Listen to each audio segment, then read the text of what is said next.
In our headlines on this Wednesday afternoon, March 29th here in South Korea. In line with efforts to embrace a new normal, health authorities in the country have agreed to reduce the mandatory isolation period for COVID-19 patients from the current 7 days to 5 days starting in May.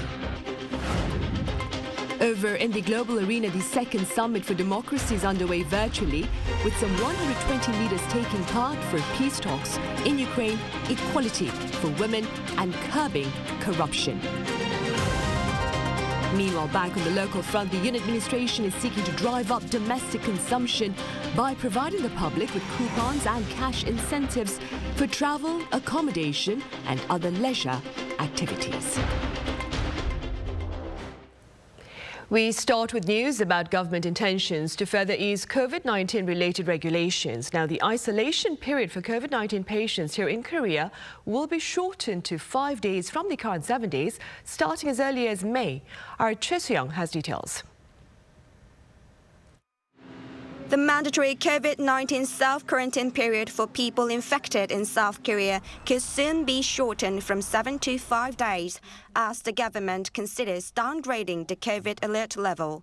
Prime Minister Han Duck-soo said a decision will be made in early May. In May, a decision will be made on whether to lower the COVID-19 alert level from serious to caution, together with a reduction in the quarantine period from 7 days to 5 days. This would be the first downgrade in the COVID alert level since February 2020. And it means the remaining restrictions will go away as well, including the rule of mask wearing in facilities like hospitals and pharmacies. The South Korean government sees the COVID situation stabilizing thanks to a high rate of vaccination. Prime Minister Han called the shortening of self-quarantine the first step toward ending the long fight against the COVID-19 pandemic. Choi Soo-young, Arirang News.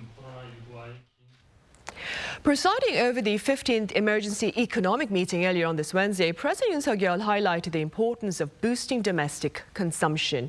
And in response, Finance Minister Chu Kyung-ho said over $46 million will be spent on supporting such spending via coupons for leisure activities, including travel and accommodation. Also, workers at small and medium-sized companies, as well as the self-employed, will be granted some $80 in cash as holiday pay. Tax incentives are also in place for expenditures on cultural activities and at traditional markets.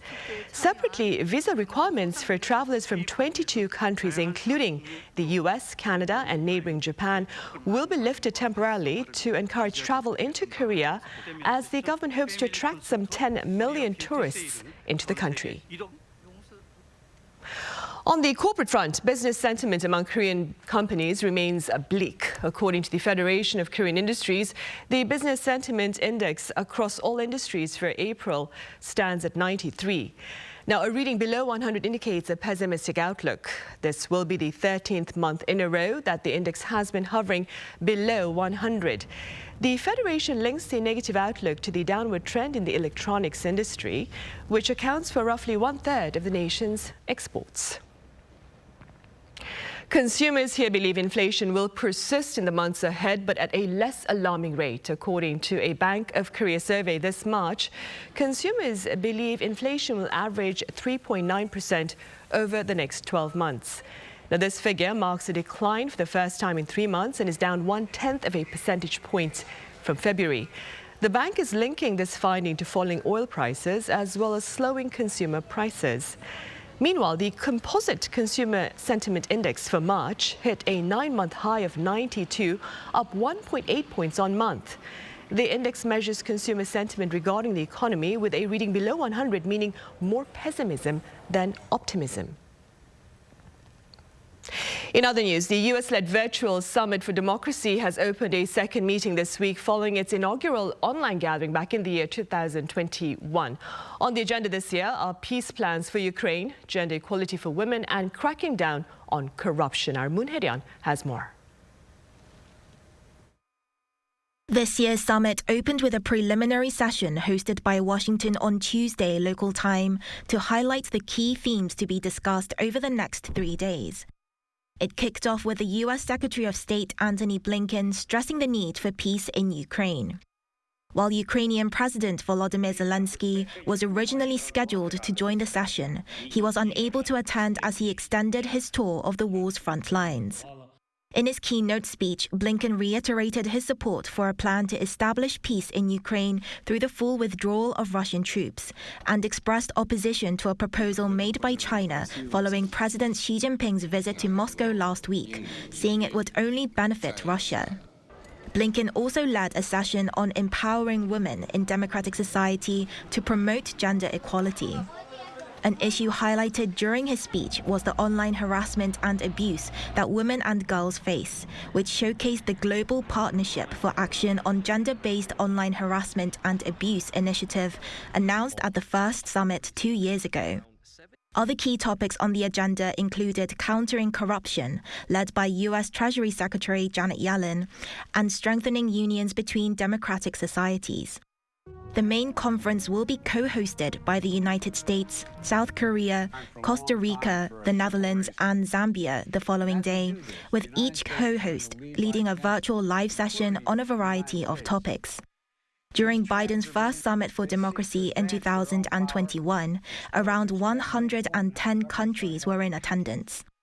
This year, around 120 countries will be taking part, including Taiwan, despite China's efforts to exclude Taiwan from such multinational events. Moon Hae-ryun, Arirang News. Right, and in related news, President Yoon Suk-yeol is poised to deliver his opening remarks for the second Summit for Democracy on Wednesday. Now, he'll be joined virtually with his co-hosts, including the leaders of the U.S., Costa Rica, Zambia, and the Netherlands. President Yoon will then host the first leader-level plenary session on democracy, delivering economic growth and shared prosperity. On Thursday, Seoul will hold a hybrid regional meeting representing the Indo-Pacific on countering corruption. The Summit for Democracy was launched back in the year 2021 by U.S. President Joe Biden to address growing challenges to civil and political rights, as well as human rights across the world.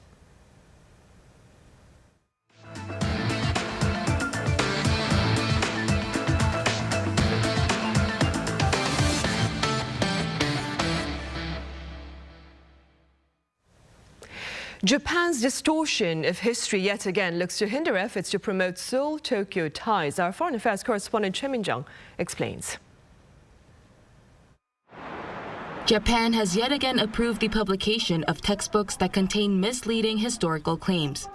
A textbook screening committee under Japan's Education Ministry on Tuesday approved 149 textbooks to be used in elementary schools from 2024. In some of the textbooks for 3rd to 6th grade elementary school students, Tokyo decided to dilute the extent of the coercion used in the conscription of Korean men during Japan's colonial rule.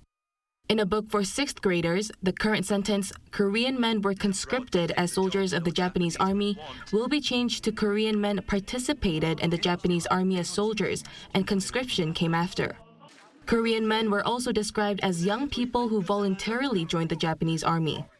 In another book, the term conscripted was removed altogether.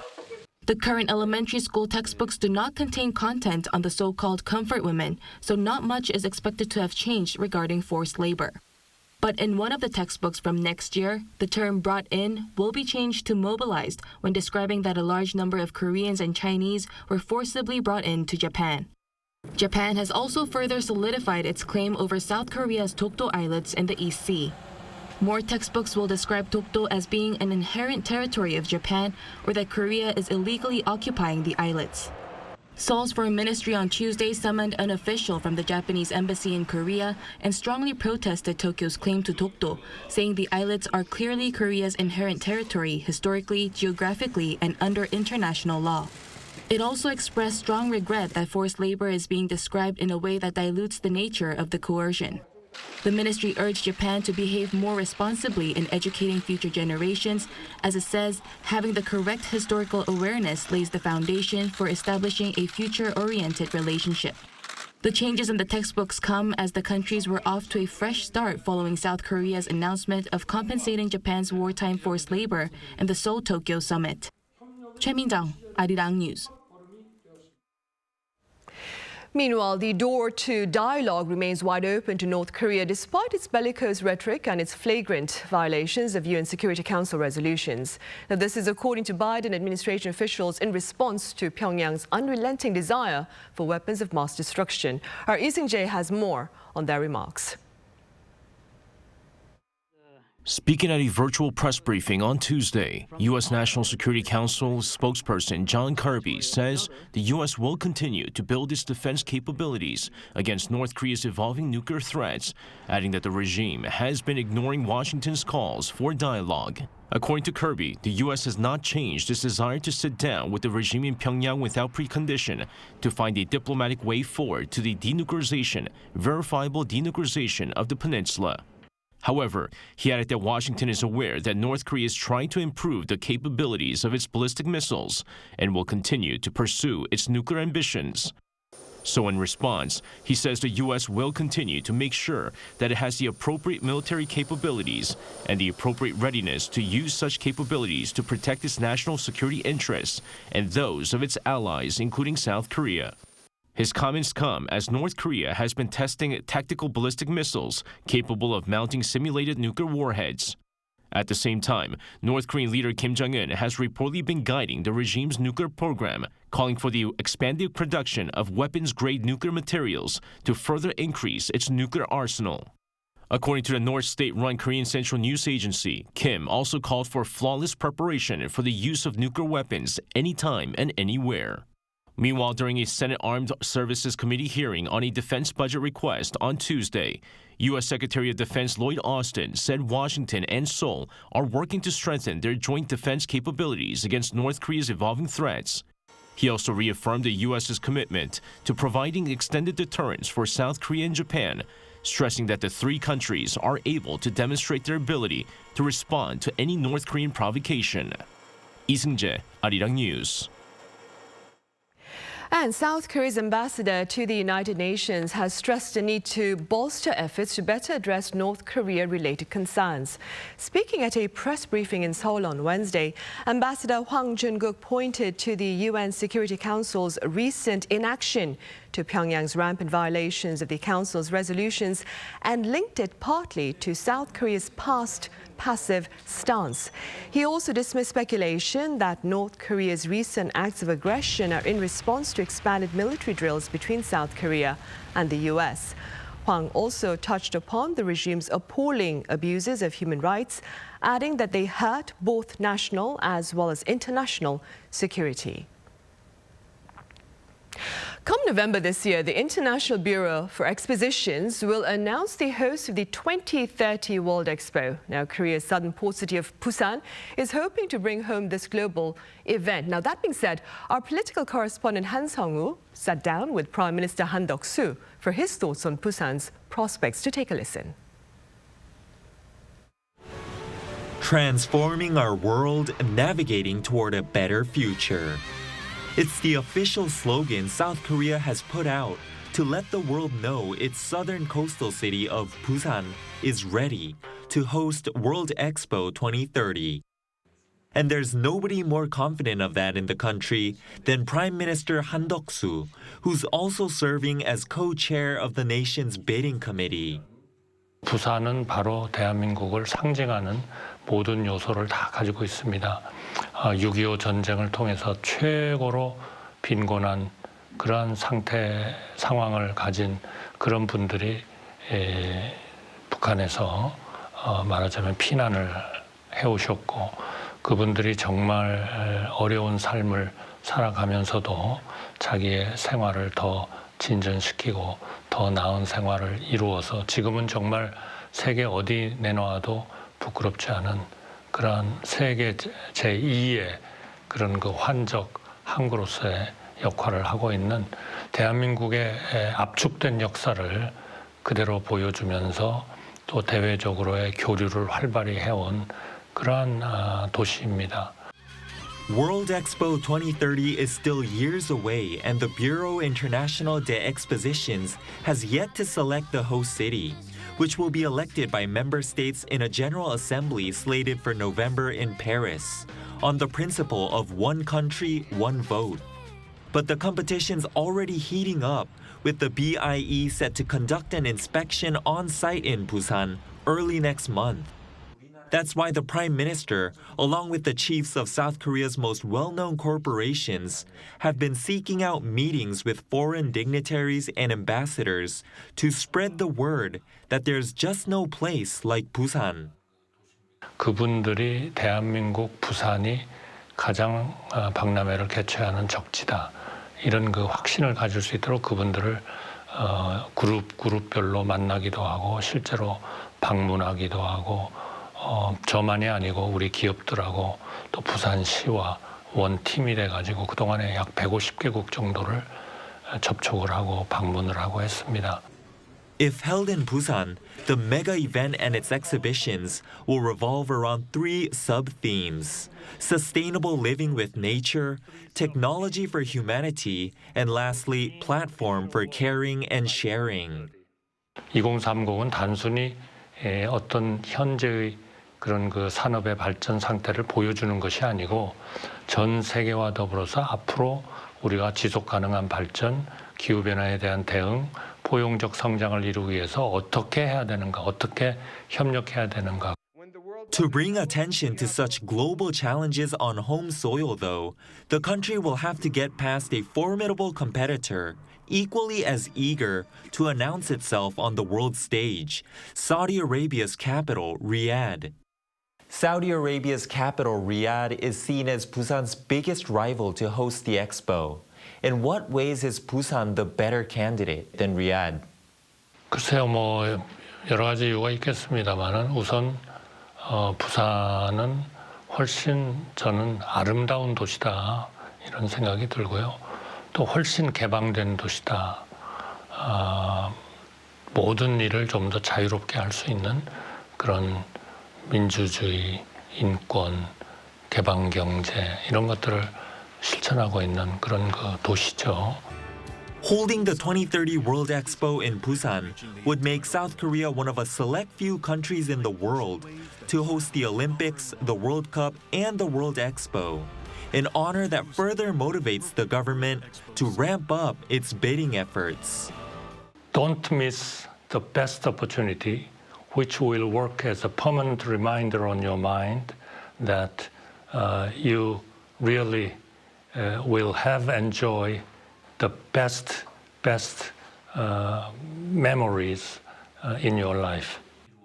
한성우, Arirang News.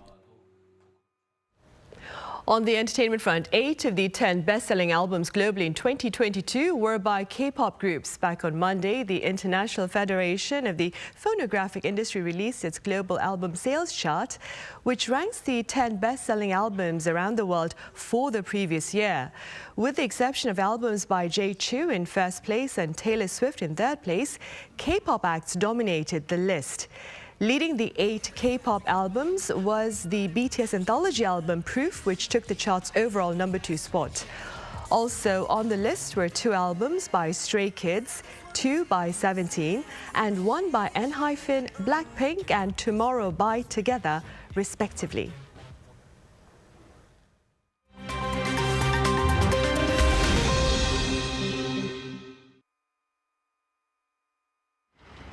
Let's take a look at what's going on in the world now. In Mexico, there are reports of a number of deaths caused by a fire at a migrant detention center. At least 40 people have been killed and over 2 dozen injured in a fire at the National Migration Institute in Ciudad Juarez City, located near the United States border. Among the victims were migrants who had come from Central and South America, hoping to enter the U.S. According to authorities, the fire broke out around 9:30 p.m. on Monday local time. They suspect that migrants who had been caught earlier on Monday set mattresses ablaze in the facility after hearing that they would be deported.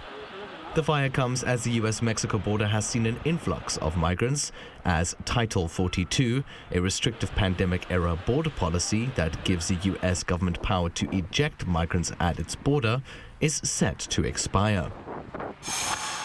Turning over to the European Union now, as the 27-nation bloc has finalized a plan that effectively bans the sale of new fossil fuel cars by the year 2035. The deal was made official in Brussels on Tuesday, local time, after a meeting between EU energy and transport ministers. It calls for a 100% reduction in CO2 emissions by the cut-off date for car manufacturers, which effectively prohibits the sale of new combustion vehicles. However, one exemption was made, as Germany successfully campaigned to allow the sale of vehicles that only use e-fuels, which is a technology combining hydrogen and carbon dioxide to make synthetic fuels. The new regulation marks an acceleration of efforts to switch to electric vehicles and tackle climate change. Data show that cars make up 12% of the EU's total carbon emissions.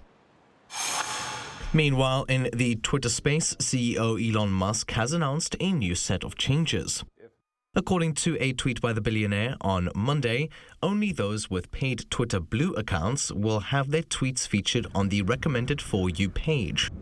The changes also restricts voting on Twitter polls to users with a blue check verified account. Musk says the measures are the only realistic way to clamp down on AI bots that have flooded the platform. The bots have been an issue for years for Twitter, spreading fake news and spam accounts. The changes will be implemented on April 15th, with membership costing $7 per month when paying a one-year membership upfront, or $8 on a month-to-month basis. And finally, a giant meatball made using extinct woolly mammoth DNA has been unveiled. Created by Australian cultured meat company VOW, the meatball was displayed at the Nemo Science Museum in the Netherlands on Tuesday, local time. The meatball was created by inserting a mammoth gene mixed with African elephant DNA into sheep stem cells, which were replicated to grow. The company said the mammoth meatball was made to get people talking about cultured meat, seen as a sustainable alternative to real meat, and to raise awareness of climate change, as it's believed to have played a role in the mammoth's extinction, alongside hunting by humans. Matthew Ashley, Arirang News.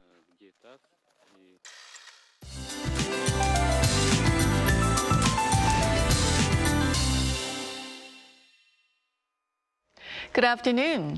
It's another day with big temperature swings between day and night in most parts of the country. After a chilly start, temperatures are warming into the 20s this afternoon under mostly sunny skies.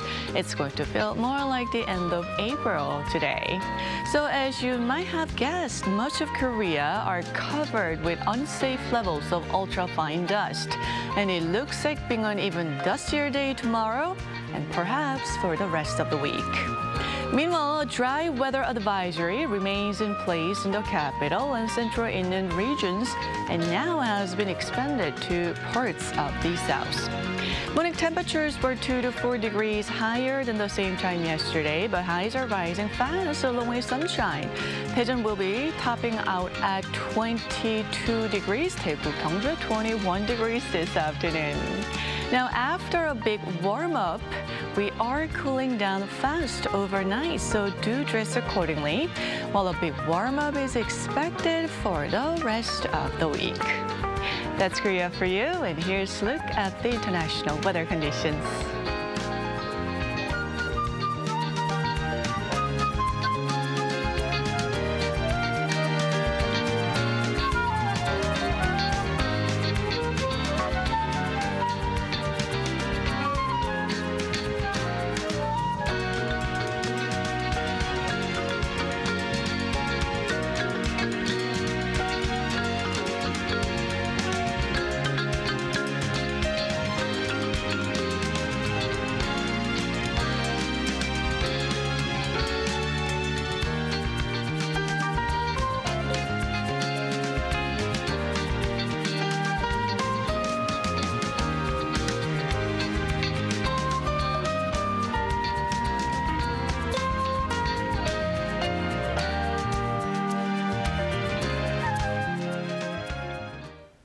Right, that ends Wednesday's afternoon newscast. But as always, we have our panel session coming up next, so do stay with us. Thank you for now.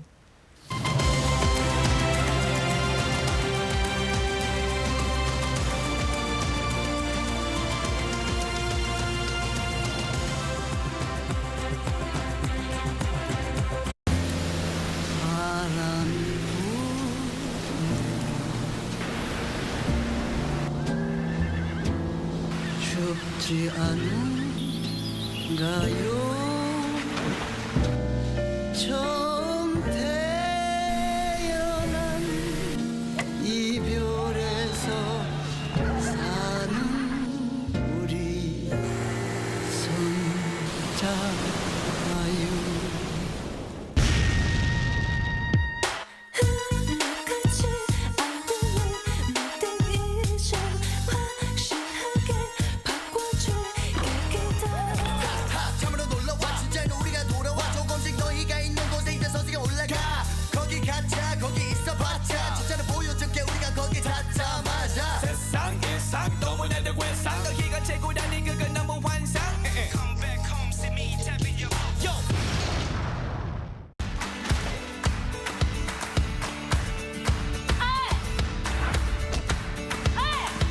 한번 이후엔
Contour the world, simply contour. India, the United Kingdom, New Zealand. Woo!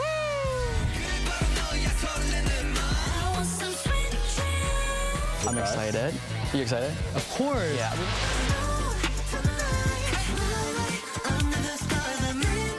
Music, start.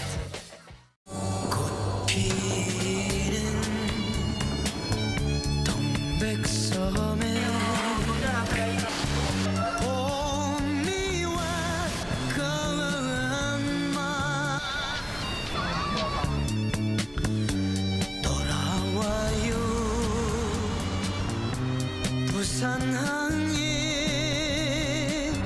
그리운 내 형제여.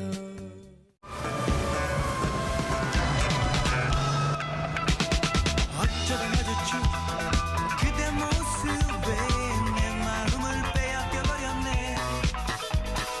어쩌다 마주친 그대 두 눈이 내 마음을 쏟아 버렸네. 그대에게 할 말이 있는데 왜 이리 용기가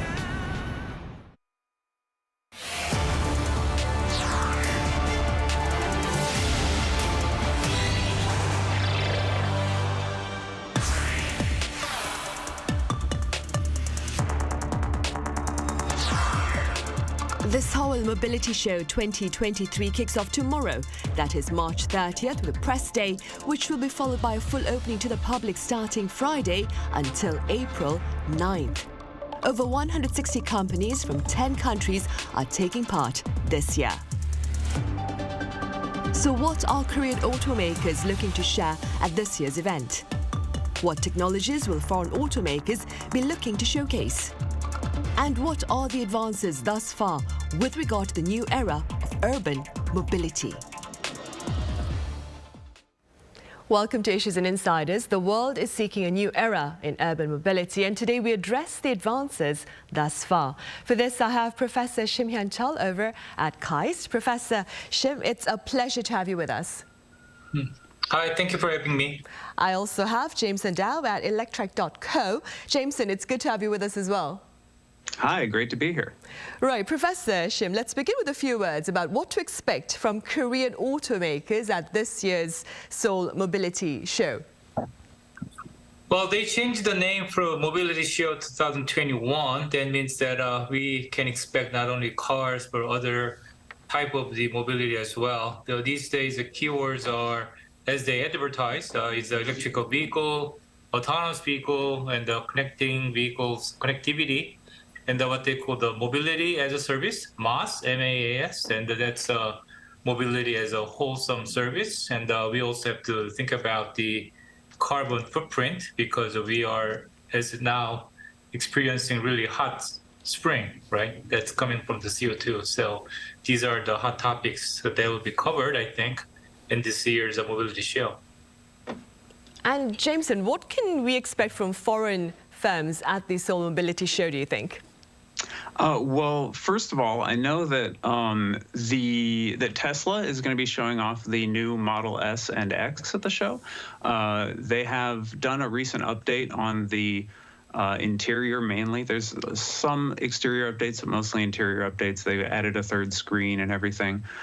They've also added the new Plaid drivetrain, which is 1,000 horsepower, does a 0 to 100 kilometers an hour in 2.1 seconds. And they're going to be showing that off at the show. I understand that that isn't in Korea yet, and they're showing it off for the first time in Korea. So that would be cool to check out.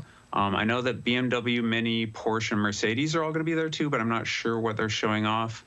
They all have pretty cool electric cars. The Porsche Taycan, Mercedes has the EQS. BMW has a new Mini coming out soon, but that's still in camouflage, so you probably won't see it. But yeah, you should check out what they have. I'm sure they'll have something electric, because everyone has to bring electric cars to auto shows these days. Right. Jameson, I hear there was also a bit of talk about the presence of an American startup, Alpha Motor, at this year's show. Could you briefly explain this for us? Yeah, Alpha Motor is an interesting company. It's very, very new. It's in the very early stages. They're headquartered here in California, like a lot of EV startups are. I really love their designs. They have fantastic designs. Their CEO went to Art Center, which is in Pasadena, which is a very nice automotive design program. But the problem is, it's still very, very early. They've made a lot of promises. I love their specs. I love the look of their vehicles. But I've seen so many EV startups come and go over the years that even though I really like what they've shown so far, there's the question of how much funding they're going to be able to get. They're trying to crowdfund, which, you can't really make $100 million on crowdfunding, and that's what it takes to bring a car to market. So I would say that people should definitely go check them out. It looks like they're going to have a cool booth. They're going to be showing off a new vehicle. But I think people need to remember to have tempered expectations because there are a lot of EV startups out there that come and go. And I don't want to be a naysayer.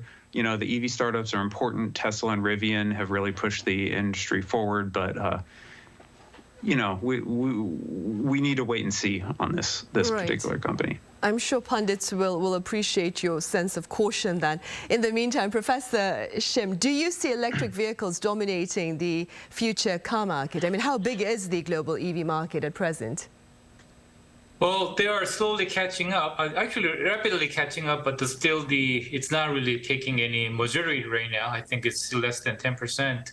Korea is adopting the EV pretty fast, but not so fast because Korea has a specific reasons. So it's expensive, and people expect something nice from the EVs, but it's already heavily subsidized, and what you pay, you don't really get a very fantastic, nice, luxurious cars, right? So that's the reason why people are a little bit disappointed, and people still worry about the charging issues. The charging infrastructure is getting better, but how we live in our apartment is that typically many people live in an apartment where we don't have a designated parking area, the charging area. So that gives concerns to people. But the EV is definitely important for many, many reasons, for environmental reasons, and also it is very convenient for the connectivity and the car sharing, autonomy for making the cars driving by itself. So EV will be definitely the future of the vehicle, but there will be a lot of issues to be addressed before that happens. Right, and Jameson, staying with the issues perhaps, as mentioned by Professor Shim, what more can you tell us about some of the current hurdles that appear to be perhaps hindering the broader adoption of electric vehicles? Well, this is something I could definitely talk about for quite a while. And I don't have that much knowledge of the Korean auto market as much as the U.S. auto market. I do think that some of the hurdles are kind of based on incorrect public perception. And I think that charging and price are actually two of the things that have incorrect perceptions. Charging at home is very easy. It's harder in apartments, which is a lot of Koreans live in apartments. And then in terms of expense, we have a really cheap electric car here, the Chevy Bolt. It's one of the cheapest cars in the country if you take into account all the running costs. And so I think that one thing is people need to take into account running costs. Now, in terms of actual hurdles, I think the main actual hurdle is in manufacturing. I think that manufacturers just need to make more of them. Every time a new electric car comes out, manufacturers say that we don't have enough demand for them, and then they announce pre-orders for a new car, and the car is sold out in 18 minutes or something like that. So there's clearly demand out there. It's just that there aren't very many manufacturers making cars except for Tesla. And here in the U.S. auto market, they're still 15 years after they started, and everyone said all the other automakers would come along and push them out of the market. 15 years after they started, they still have 70% of the U.S. Electric car market share. And the reason for that is because they're the only people who are actually making electric cars in volume. And I think the other manufacturers need to not only make more electric cars, they also need to get dealers on board so that dealers are properly educating customers about these cars. They need to do more advertising. People will buy things if they know they exist, and they won't if they don't know they exist. So I think that really that's the main hurdle. And then in terms of other hurdles further down the road, apartment charging, as the professor mentioned, that's very important, having some way to charge, to require chargers in apartment buildings, for example, put quick chargers in downtown areas, possibly work on something for people who street park, like having chargers in light poles or something like that.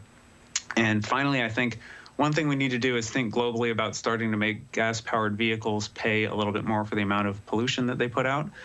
In some countries like Norway, where they have realistic costs for the amount of pollution that gas cars make, carbon pricing and congestion charges and things like that, we've seen electric cars just absolutely skyrocket to the point where there's only maybe 10% or 5% of new vehicle sales are gas cars. So I think if the rest of the world did that, we could have that happen. Of course, we need to manufacture more electric cars to make that work. So. Right, I see. Meanwhile, back in the country, Professor Shim, what more can you tell us about Korea's infrastructure for electric vehicles? Well, I've been driving electric cars since 2015, when they don't even have the blue license plate where we have the EV for blue license plate. So I can definitely tell from my experience that it hasn't really come a long way. There were really, really few charging stations in 2015, but now we have quite many. If you turn up the EV charging station app, you can see so many charging stations out there. So it's getting better. The electrical vehicle charging is different from filling the gas in the typical internal combustion engine. It takes a long time for charging at slow rate. It takes still some time for quick charging. So we need two types of chargers. One is a slow charger at your home, typically where you spend more time, and there's some quick chargers at your destination. So we have to approach two systems. So I think Korean government is trying hard to put some lot of quick charge. One of the myths people think that is that we need the special chargers at home, but it's not. As a user of the electrical vehicles, I have 2 vehicles, you just need a 220 volts outlets and that separate the billing system. It's already out there. We already have it. So the only thing we need to do is some little bit of electrical work, conduits of the outlets and individual parking area. So then in that way, you don't have to designate a special area for charging that can cause some conflicts between the tenants with the electrical vehicles and not. So I think that kind of the charging system, the people, I guess, need to be smart. There's only people who wants to get something out of this charging, the construction work, but we need a very cheap charging way of 220 volt and the special charging, fast charging system as they do right now. I think that's what I need, what I hope as an electrical vehicle driver. Right, I see. And staying with charging, Jameson, there have been reports this week about Hyundai Motor having developed a robot for hands-free e-charging. Could you explain this technology for us, including its relevance? Yeah, I think it's really interesting. A lot of people have been working on this for a while. Some other companies have shown off similar ideas. Tesla had a robot snake charger many years ago that they showed off, and I think GM showed a sample robot charger too. But I tend to think that this is a bit of an overcomplication, like maybe we have a solution in search of a problem. There are some situations where this would be useful. Parking complexes, perhaps, where you haven't wired up the entire complex with chargers, and you could have a roaming charger go around and plug into cars as they need it. Possibly people with disabilities which makes them hard for them to use a charger, elderly people, something like that. But for the most part, plugging in is really not that hard. You just, you take the cord and you plug it in, and it's a 2-second job.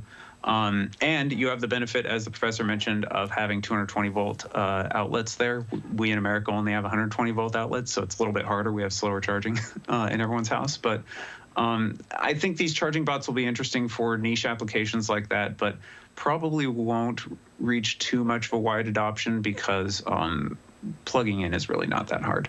We don't have gas bots either, so, it just shows that it's not really super necessary. Right. Meanwhile, moving forward, Professor Shim, the future of transportation also includes self-driving vehicles. Where does Korea stand on this autonomous project, if I may? Korea, the leading company in this area is Hyundai, Kia. They are doing a lot of work there. They invested a lot of money in the U.S., working with the Aptiv company. Aptiv created a company called Motional. That's probably where the industry is working on. And also Korean government started spending $1 billion starting last year. That includes a lot of the government subsidized institutes and universities, companies. They are working together for a big goal, accident-free, zero accident, autonomous driving by 2027. So there are a lot of works going on, but these days people slowly talk about the difficulty of really having a completely autonomous cars because there are so many things just going on the road. So people are taking a little bit of a different approach of having a driver assisting autonomous driving, which is getting better and better, but still then needs people behind the wheels. And also some special designated area, we can have a slowly moving trams that moves at what they call the level 5, completely human-free, driver-free autonomous driving. I think the people are approaching step by step. So Korea is not leading countries, but we are one of the fast followers in this area because the most challenges come from the AI. And the AI, Korea is not super strong country in the world in the AI, but we are catching up very fast. Right, hopefully making tangible improvements then. Jameson, broadly speaking, how far is the world from witnessing self-driving vehicles on the roads in relative numbers? Well, that's a hard one. I don't think anyone really knows the answer. A few years ago, I would have said that I think it will happen slower than Elon Musk says, but faster than everybody else says. but you know, I think things have gone a little bit slower than I thought they would. Progress has been a little bit disappointing. We are seeing some pretty cool stuff out there. There's some impressive smaller scale implementations, like the professor mentioned, that like small people movers or something, or geofenced areas. For example, here in the US, we have Waymo and Cruise, which are by Google and GM respectively. And they operate completely driverless cars in some US cities that you can take as a taxi, and the car will just come and pick you up, you get in, and then it drives off on its own. But those are only in certain areas in those cities. And they still make some kind of weird decisions every once in a while. It also depends on what level of autonomous driving you're talking about. Like the professor mentioned, it's split from 0 to 5. Currently, right now, Tesla's autopilot is level 2. Most of the driver assist systems in other cars are level 2, whereas Waymo and Cruise are level 4. And then you have some of those autonomous trams that are level 5, but they're very limited in where they can go. And I think you really need to have at least level 4, maybe level 3, before you can start calling a car self-driving. So we do have some self-driving cars out there with Waymo and Cruise, but I think in order to see a lot of them all around the world or all around, you know, advanced countries, I think it's going to be end of this decade or something like that. It's going slower than I thought it would, so I think it's going to take a little while. Right, I see. Professor Shim, the Seoul Mobility Show will also showcase the latest advances in efforts to usher in an urban air mobility era. What are your thoughts regarding this ambitious project? I have been serving as the director of the Korean Civil UAS, the research center, until 2021. So I was a government advisor for the ICAO, International Civil Aviation Organization. So I have a little bit of the reserved view on that. It is really cool, and I even made one myself of a flying car that can carry people. Technologically, it's possible to carry about 80-kilogram object in the vehicle and fly, but that doesn't mean you can carry people. Carrying people requires a huge amount of the legal liability that has to be preceded with setting up the regulation. So technologically, as the screen shows, there can be vehicle carrying people, but carrying everyday people, passengers, even you, even me, it will require a lot of the regulations. So it is still many companies in the world, like Joby in the world, they are trying to come with technology, but I have to say with the reservation that Korean government is moving a little bit too fast, even faster than the typical American venture companies are talking about. So we need to slow down to be cool. It is nice to be a cheerleader on these kind of technologies, but a government should be the regulator, not the motivator, agitator. So, but technology is getting there, but also we have to think about how much energy it is consuming, and also how effective that really will be, because to alleviate the current traffic congestion, we need to have quite many of these vehicles flying in any given area. But flying means there's a huge amount of the liability going on. If it crashes, people on board and the off board, meaning on the people on the ground, property, these will be damaged and the people will be killed. So these things shouldn't be taken lightly. So we have to take very, very cautious step to make this happen. But this is definitely a good technology we have to look into, and it will happen in the future, but not as fast as many people say. Right, and keeping in mind what Professor Shim has just said, Jameson, personally speaking, do you believe air mobility may be the answer perhaps to easing city congestion? I actually agree completely with what the professor just said. The thing about cars is that they're on the ground and drones are in the air. In order to keep yourself in the air, you have to spend a lot of energy to keep yourself in the air. Whereas if you're on the ground, that energy is free because it's being provided by the ground. So they're inherently less efficient, which is a problem. And then I think we already have solutions for moving people, lots of people in cities. I know that in Seoul, you have some of the best public transportation in the world, and that's better. It's more efficient in terms of space, cost, energy use, total throughput of passengers.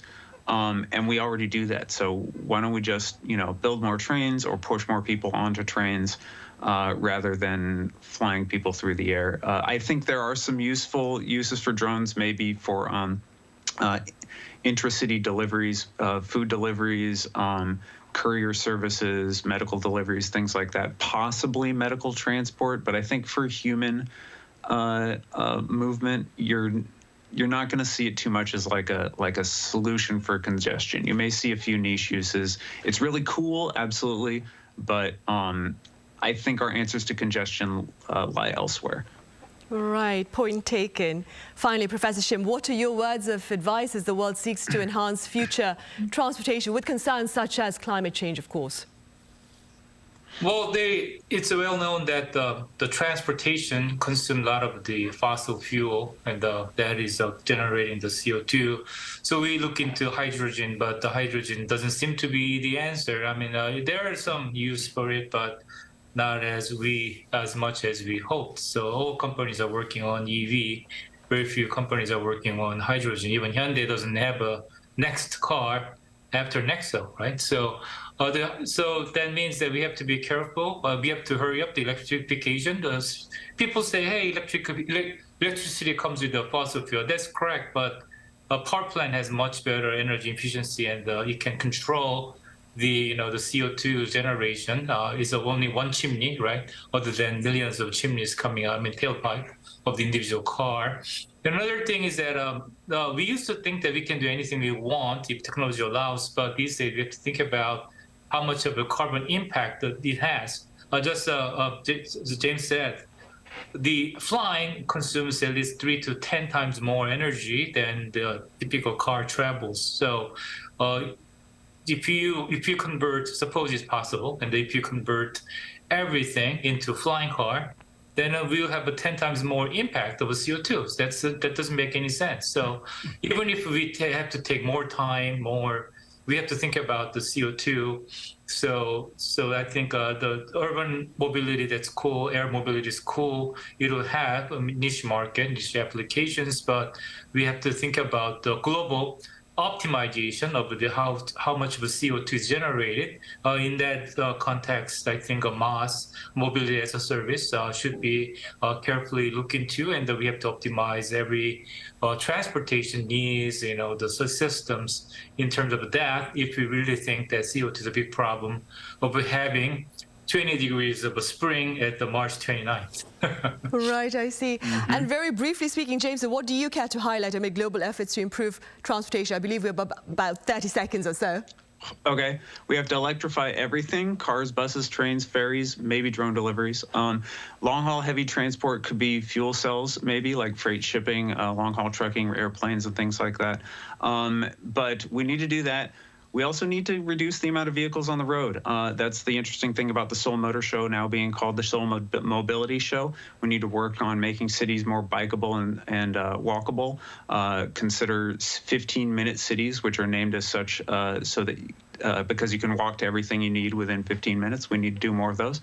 We need to move people out of the suburbs and into cities. Right. And it's kind of ironic for an automotive journalist to say that we need less cars, but if we want to fight climate change, we really need to move away from car dependency. So I like that mobility thing instead of motor show. Right, I see. All right, Jameson, thank you so much for your time and your thoughts. And Professor Shim, thank you very much for your insights today. Thank you. Thank you. Right, well, that is all the time we have for this edition of Issues and Insiders. Tomorrow, that is Thursday, we touch on stories here that also made international headlines over the past week. Thank you for now.